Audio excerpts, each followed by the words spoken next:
Salut les cathos, aujourd'hui nous sommes le 24 août et nous fêtons Saint Barthélemy. Barthélemy, appelé par le Sauveur, vécut avec lui, assista à ses prédications, entendit ses paraboles et fut le témoin de ses vertus divines. Après la Pentecôte, il fut envoyé prêcher l'évangile dans l'Inde, au-delà du Gange. Dans tous les pays qu'il eut traversés, il annonça Jésus-Christ, Rédempteur du monde. Son zèle et ses prodiges eurent bientôt changé la face de ces contrées.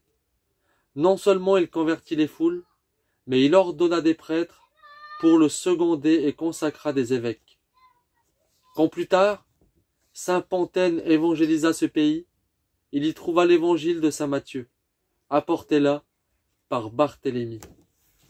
En quittant les Indes, l'apôtre vint dans la grande Arménie. Dans la capitale de ce pays, il y avait un temple où l'on rendait les honneurs divins à l'idole Astaroth, et où l'on allait lui demander la délivrance des sortilèges et lui faire prononcer des oracles. Le prédicateur de la foi s'y rendit, et aussitôt l'idole devint muette et ne fit plus de guérison. Les démons avouèrent aux prêtres de ce faux Dieu que la faute en était à Barthélemy, et leur donnèrent son signalement. Mais l'apôtre se fit assez connaître par ses miracles. Il délivra du démon la fille du roi, et fit faire à l'idole, en présence d'une foule immense, l'aveu public de ses fourberies. Après quoi le démon s'éloigna en grinçant des dents. Une merveille si éclatante convertit le roi et une multitude de personnes. La famille royale et 12 villes du royaume reçurent bientôt le baptême. Le démon, résolu de se venger, l'apôtre fut saisi par le frère du roi et condamné à être écorché vif.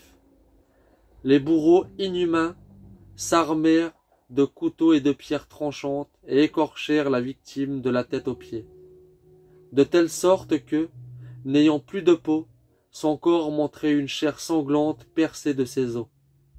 Il eut ensuite la tête tranchée. Le corps écorché et la peau sanglante de l'apôtre furent enterrés à Alban, en la haute Arménie. Il s'y opéra tant de miracles que les païens furieux enfermèrent le corps du bienheureux dans un cercueil de plomb et le jetèrent à la mer. Mais le cercueil flottant sur l'Ande vint heureusement à l'île de Lipari, près de la Sicile. Plus tard, les Sarrasins s'emparèrent de cette île et dispersèrent les saintes reliques. Mais un moine reçut, dans une vision, l'ordre de recueillir les ossements de l'apôtre. Le corps de saint Barthélemy est aujourd'hui à Rome, son chef à Toulouse. Que Dieu vous bénisse, et à plus les cathos!